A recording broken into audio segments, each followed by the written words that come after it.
Hello dear students of class 5th. Welcome back to the science class. Dear students, as you know, we have completed our first term with exams. So now today we will start our second term syllabus, that is from lesson number 5th, good health. Good health means अच्छी सेहत. आपको नाम से ही पता चल रहा है कि इस चैप्टर में क्या क्या होने वाला है. What we have to study about this health topic. So let's start. First topic is components of food. We need food to survive. It contains essential components known as nutrients. These nutrients provide us energy to do work, help in repairing old cells, etc. Hence, it is very important to us to know the components of food that we eat. Let us recall the important components of food. इसमें क्या बताया है कि component of foods कि हमें किस किस चीज़ की ज़रूरत होती है सर्वाइव करने के लिए, रहने के लिए हमें फूड की ज़रूरत होती है. और वो किस में होते हैं, उसमें क्या होता है, ये जो कंपोनेंट्स होते हैं carbohydrates, fats, protein, vitamins, minerals, roughage, water. तो ये क्या करते हैं हमारे, it contains essential components known as nutrients. ये सब क्या होती है, न्यूट्रिएंट्स होते हैं हमारे. फूड में किस किस तरह के सोर्स होते हैं, किस किस तरह के कंपोनेंट्स होते हैं जो हमें प्रोवाइड करते हैं. किस लिए, these nutrients provides us energy. हमें वो न्यूट्रिएंट्स प्रोवाइड करते हैं, एनर्जी देते हैं. कोई काम करने के लिए एनर्जी चाहिए हमें. और जो हमारे ओल्ड सेल हो जाते हैं उनको रिपेयर करते हैं. ये सब क्या होते हैं, हमारे इम्पोर्टेंट थिंग्स होती हैं हमारी. नेक्स्ट है, this is a table. It contains components of foods, that is protein, carbohydrates, fats, vitamins, minerals, water, rafes, and these are the sources. Pulses, proteins means ये सोर्स कौन से हैं जिनसे हमें प्रोटीन्स, कार्बोहाइड्रेट्स मीन्स ये चीज़ मिलती है. जैसे प्रोटीन्स के सोर्स क्या क्या होते हैं, पल्सेस, फिश, एग्स, चीज़, बीन्स. इन सब में क्या होता है, हाई अमाउंट ऑफ प्रोटीन्स होता है. और द फंक्शन ऑफ प्रोटीन्स क्या होता है, help us to grow. Protein हमें ग्रो करने के लिए हेल्प करता है. कार्बोहाइड्रेट्स किस किस में होता है, सोर्सेज क्या क्या है उसके, rice, wheat, fruit juice, cereals, potatoes. इन सभी में हाई अमाउंट ऑफ कार्बोहाइड्रेट्स होता है. और वो क्या प्रोवाइड करता है हमें, फंक्शन क्या है उसका, give us energy to do work. Fat किस किस में होता है, meat, nuts, butter, oil and ghee. And the function of the fats give us energy to do work and keep our body warm. Vitamins के क्या क्या सोर्सेज होते हैं, green vegetables. Mostly doctors recommend eat green vegetables, fruits and sprouts. And the function of vitamins help our body to fight disease. Disease means बीमारियों से बचाने के लिए, बीमारी से फाइट करने के लिए हमें क्या नीड होती है, किस चीज़ की, विटामिन्स की. मिनरल्स क्या होते हैं, किस किस में होते हैं, मिल्क, दूध, curd, cheese, green leafy vegetables, whole grains, beans, dairy products means जो दूध से रिलेटेड होते हैं, और वेजिटेबल्स वगैरह. And the function of minerals required for the formation of the healthy bones, blood and teeth. इन सब के लिए मिनरल्स चाहिए हमें. इसके फंक्शन क्या है, this water from food items and water help our body to stay healthy. Roughage fruits and vegetables, oats, barley, cereals, pulses and whole grains. And the functions help in removing waste materials from our body in the form of stool. So this is a table. Next is balanced diet. What is balanced diet? We must eat a diet that contains all the nutrients in the right amount for the proper functioning of our body. Such a diet is known as balanced diet. जो क्या करता है, हमारी body की proper functioning के लिए जो जिस अमाउंट में हमें न्यूट्रिएंट्स चाहिए वो वाली सारा जो खाना होता है हमें, वो सब क्या होता है, हमारी एक बैलेंस डाइट होती है। मीन्स हमें डेली कितना प्रोटीन चाहिए, उसके अकॉर्डिंग हमने क्या खाना है। मीन्स ऑल द न्यूट्रिएंट्स जो उसमें प्रोवाइड होते हैं खाने में, वो सब क्या होता है, एक बैलेंस डाइट होती है। All essential food groups must be eaten in the right amount to make a balance diet. वही चीज़, एक एसेंशियल फूड्स जो जो हमें चाहिए उसका पूरा एक मीन्स ग्रुप, मीन्स ये चीज़ भी, इसमें पोटैटो में इतना कार्ब्स होता है, ये चाहिए हमें पूरे एक दिन में, प्रोटीन्स कितनी होती है, तो मीन्स पर डे के हिसाब से हमें कौन सी भोजन करना चाहिए, वो सब एक क्या होता है, balance diet. The food pyramid given here shows different types of food we should eat in a day or for a balanced diet. The picture also shows 5 essential component of the food. ये क्या है, एक pyramid बनाया हुआ है food का कि हमें क्या क्या खाना चाहिए एक दिन में एक बैलेंस डाइट के अकॉर्डिंग। फैट्स, ऑयल, स्वीट्स, ये क्या है, इसमें फैट्स है। Meat and pulses, milk and milk products, इसमें क्या होता है, प्रोटीन्स होता है। अभी मैंने ऊपर एक्सप्लेन किया सारा। So this is the food pyramid for a balance diet. Next is exercise, sleep and rest. We must exercise on a daily basis. हमें एक्सरसाइज करनी चाहिए डेली बेसिस पे। क्या करता है वो, it helps us to maintain right posture and remain active throughout the day. एक हमें बॉडी का राइट पोस्चर मेंटेन करके रखता है और हमें पूरे दिन में जो भी हमें मीन्स जो भी हम काम कर रहे हैं वो हम एक एक्टिव वे में करें, एक्टिव रखता है। Cycling, running, jumping and skipping are some form of a exercise. ये सब एक्सरसाइज का ही एक वे है, साइकिलिंग करना, रनिंग करना, जंपिंग एंड स्कीपिंग। तो हमें ये सभी चीज़ें करनी चाहिए अपने डेली रूटीन में। अपार्ट फ्रॉम एक्सरसाइज से अलग हम क्या होता है हमारी बॉडी को फिट रखने के लिए, our body also needs sufficient rest and sleep. हमें एक सफिशिएंट मतलब हमें प्रॉपर रेस्ट भी करना चाहिए, हमें प्रॉपर नींद भी पूरी करनी चाहिए अपनी। हमें कितनी हमें ज़रूरत होती है, कितनी नीड होती है हमें। We must take rest for proper functioning of our body.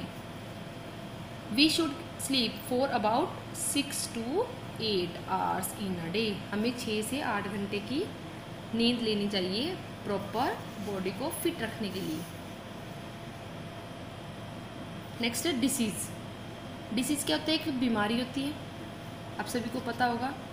Disease is a state in which are entire body or a part of it is not able to function properly. कोई body का एक part अगर proper function नहीं करता तो उसमें क्या हो जाता है, एक डिसीज़ हो जाती है, कोई एक बीमारी हो जाती है जिसकी वजह से हमारा कोई बॉडी का एक छोटा सा भी पार्ट है वो अगर प्रॉपर फंक्शन ना करे, तो इसी को क्या बोलते हैं, disease. It is a condition of malfunction of our body or part of our body of it. It occurs due to many reason. इसके कई रीज़न हो सकते हैं। A common cause for disease is the lack of nutrients in our diet. एक कोई disease हो जाती है तो उसका में काफ़ी रीज़न हो सकते हैं। एक हमारा रीज़न लैक ऑफ न्यूट्रिएंट्स भी हो सकता है कि हम प्रॉपर न्यूट्रिएंट्स नहीं ले पा रहे हैं, तो उसकी वजह से हमारी एनर्जी भी डाउन हो सकती है। कोई पार्ट है जिसमें प्रॉपर वर्क ना हो तो उसका ही एक ये कॉमन रीज़न होता है। It can also occur due to the presence of germs और माइक्रोब्स इन आवर एनवायरनमेंट। ऐसा भी हो सकता है कि अगर हमें कोई प्रॉब्लम हो रही है, हमारी बॉडी में कोई प्रॉब्लम हो रही है, तो ज़रूरी नहीं है कि वो लैक ऑफ न्यूट्रिएंट्स की वजह से होगा। ऐसा भी हो सकता है कि हमारी जो एनवायरनमेंट में जर्म्स प्रेजेंस होते हैं वो हमारी बॉडी को टच होते हैं, मीन्स हमारी बॉडी के अंदर चले जाते हैं और उसकी वजह से हम बीमार हो जाते हैं। नेक्स्ट है communicable, there are 2 types of disease, communicable and non communicable. 2 तरह की डिसीज़ हो सकती हैं, एक कम्युनिकेबल और एक नॉन कम्युनिकेबल। मीन्स एक जो हम किसी के कम्युनिकेशन की वजह से हो रही है और एक नॉन कम्युनिकेशन की। Look at here, communicable disease. ओ Aditya, while coughing you should always cover your mouth, others around might catch infections from you, you are spreading germs। ये क्या बोल रही है कि ये अगर वो कफ कर रहा है, मीन्स उसको खांसी आ रही है, तो उसको अपने माउथ को कवर करना चाहिए। इसकी वजह से क्या हो सकता है, उसके जो जर्म्स है वो दूसरे किसी को लग सकते हैं और वो अपने जर्म्स को स्प्रेड कर सकता है। तो ये कौन सा हुआ, communicable disease. Germs, how am I spreading them, वो बोल रहे कि कैसे जर्म्स को मैं स्प्रेड कर रहा हूँ। Communicable disease are the disease that are caused by the spreading of germs or microorganism from one person to another. Germs can spread through contact or by coughing, sneezing and spitting. तो वो बता रहे कि communicable disease होता क्या है। Communicable disease होता है जो अपने जर्म्स को स्प्रेड करे from one person to other. और वो कैसे स्प्रेड होता है, किसी के कंटेक्ट में और किसी के कंटेक्ट में होने से, या फिर कोई खांस रहा है, कफिंग हो रही है, स्नीजिंग हो रही है, छींक रहा है कोई, या एंड फिर स्पीटिंग मतलब थूकना। थूक से भी एक जर्म्स की ट्रांसफॉर्मेशन हो जाती है एक पर्सन से दूसरे पर्सन तक। तो ये क्या हुआ, कम्युनिकेबल डिसीज़। फर्स्ट है protozoa. Protozoa cause disease like malaria, amoebiasis, dysentery and leprosy and kala azar. ये क्या है, एक प्रोटोजोआ एक मीन्स एक डिसीज़ है। वो कैसे होती है, उससे क्या होता है, मीन्स जैसे मलेरिया हो जाए, ठीक है, और ये सभी एक डिसीज़ के नेम है। तो इनसे प्रोटोजोआ से क्या हो जाता है, एक बुखार टाइप का हो जाता है। नेक्स्ट है बैक्टीरिया। बैक्टीरिया क्या होता है, bacteria cause disease like pneumonia, typhoid, tuberculosis, cholera and diarrhoea. Bacteria भी एक डिसीज़ होती है जिससे क्या हो जाता है, निमोनिया, टाइफाइड हो सकता है, ठीक है। और ये सभी क्या हैं, एक डिसीज़ हैं, कम्युनिकेबल डिसीजेज। नेक्स्ट है virus. Virus cause disease like common cold, flu, chicken pox, polio, measles and AIDS. ये नॉर्मल एक वायरस होते हैं। वायरस एक डिसीज़ है जिससे क्या होता है, नॉर्मल कोल्ड हो जाता है हमें, कोई फ्लू हो जाता है, चिकन पॉक्स, पोलियो, ये सभी क्या हैं, एक वायरस होते हैं। नेक्स्ट है fungi. Fungi mostly cause infection of skins, eyes, ears and hair. Fungi भी एक डिसीज़ है जिसको फंगस बोलते हैं। वो क्या करता है, वो स्किन पे हो सकती है इन्फेक्शन, आइज़ में इन्फेक्शन, ईयर्स में और हेयर्स में। तो ये सभी किसके हैं, एक पार्ट फंगी के। नेक्स्ट है how do communicable disease spread, कि कम्युनिकेबल डिसीज स्प्रेड कैसे होती है। Germs can only be seen through microscopes but they are present anywhere around us. A few ways in which germs spread are discuss here. जो germs होते हैं वो एक microscopes की हेल्प से देख सकते हैं उनको, बट वो होते सभी जगह हैं, कहीं पे भी हो सकते हैं वो, बट वो दिखाई नहीं देते। कौन कौन से हैं वो, through direct contact and air, वो एयर में प्रेजेंट होते हैं जर्म्स, वो दिखाई नहीं देते, तो और वो हमारे कंटेक्ट में आ जाते हैं। और एक दूसरा तरीका क्या है, एक किसी के डायरेक्ट कंटेक्ट में आना, मीन्स किसी को टच करना, ये सभी क्या है, एक कम्युनिकेबल डिसीज़ के। इसको पढ़ते चलो। When an infected person sneeze or cough, germs spread in the air or settle on clothes. जैसे मैंने पहले बताया अभी कि किसी को खांसी आ रही है, छींक आ रही है, तो उसके जर्म्स क्या होते हैं, हमारे क्लोथ्स पर सेट हो जाते हैं, मीन्स हमारे क्लोथ्स पर अटैक करते हैं और हमें कोई डिसीज़ हो जाती है communicable. When a healthy person inhales infected air और टच इन्फेक्टेड क्लोथ्स, ही और शी कैच जर्म्स। अगर हम सही हैं, मीन्स हमें कोई भी डिसीज़ नहीं है, और हम किसी ऐसी इन्फेक्टेड चीज़ को टच कर रहे हैं जिसमें जर्म्स हैं, तो वो क्या करते हैं, मीन्स हमारी बॉडी को कैच कर लेते हैं, हमारी बॉडी उन जर्म्स को कैच कर लेती है और हमें भी वो इन्फेक्शन हो जाती है। Diseases such as common cold, flu and tuberculosis spread in this manner. Normal हमें कोल्ड होता है, वो कैसे होता है, अगर किसी को कोल्ड हो रहा है या फ्लू हो रहा है कोई, और हम उसके कंटेक्ट में आ रहे हैं, हम उसके पास बैठे हैं, तो हमें भी ऑटोमेटिकली कोल्ड हो जाता है। तो वो सभी क्या है, एक जर्म्स को स्प्रेड करने वाली एक वे होता है। नेक्स्ट है through food and water. Food से भी हम जर्म्स को स्प्रेड कर सकते हैं। जैसे कोई बेकार सा फूड रखा हो कहीं पे, जैसे हम बाहर जाते हैं लेने के लिए, और फूड हमें थोड़ी पता है कि वो अच्छा है या गंदा है, या फिर कोई पानी हम बाहर से पी रहे हैं उसमें जर्म्स है या नहीं है, तो उससे क्या हो जाता है, फ्लू हो जाता है हमें। House fly sit on dirt and carry many germs. जो मक्खियाँ होती है वो कहीं भी गंदी सी जगह बैठ जाती हैं ना, और कहीं बहुत सारे जर्म्स को वो कैरी कर लेती हैं। When these fly sit on uncovered food they contaminate or infect that food too. Sometimes water supply has leaks through which germs easily enter into it. तो वो मक्खियाँ क्या होती हैं, गंदी जगह से बैठ के आ जाती हैं और हमारे अनकवर्ड फूड पर बैठ जाती हैं, तो वो सारे जर्म्स को उसमें स्प्रेड कर देती हैं। समटाइम्स क्या होता है कि वाटर्स की सप्लाई कहीं पे लीकेज हो जाती है, तो उसमें क्या हो जाता है कि जर्म्स इजीली एंटर कर जाते हैं। On consuming contaminated food and water a healthy person can get infected. इन सभी को अगर हेल्दी पर्सन ले रहा है, यूज़ कर रहा है, तो वो भी इन्फेक्टेड हो जाता है। Cholera, jaundice, polio, typhoid and diarrhoea are some disease that spread through infected food और वाटर। इन्फेक्टेड फूड और वाटर से क्या क्या हो जाती है, हमें ये सब डिसीज़ हो सकती हैं। Through animals, mosquitoes, flies and fleas act as vectors of many disease. When mosquitoes bite an infected person, they become the carriers of germs. When these infected mosquito bite a healthy person, the germs are transferred to that person, thus making him or her sick.